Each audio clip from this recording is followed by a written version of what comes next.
बातमी नाशिकचे नाशिकमधल्या धार्मिक स्थळावरील कारवाई प्रकरण आणि या प्रकरणी अतिक्रमण कारवाई वादात सापडण्याची शक्यता आहे। दर्ग्याच्या ट्रस्टचे पदाधिकारी महापालिकेविरोधात कोर्टात धाव घेणार आहेत। राजकीय दबावापोटी पालिकेने कारवाई केल्याचा आरोप होतोय। हिंदू संघटनांच्या आंदोलनाच्या इशाऱ्यानंतर महापालिकेने हे अतिक्रमण हटवलं होतं।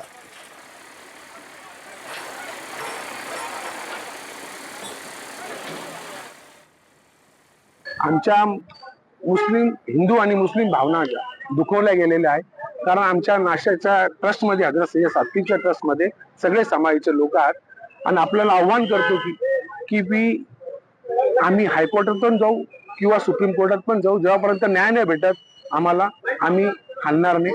आणि आमच्या माध्यमातून जो हे मीडिया माध्यमातून चुकीची बातमी करते त्यांना संदेश द्यायला हवा की ही पेपर सगळ्या बघावं, बघल्यानंतर सगळी चाळपत्रणी करून बातमी द्यावी ही नम्र विनंती।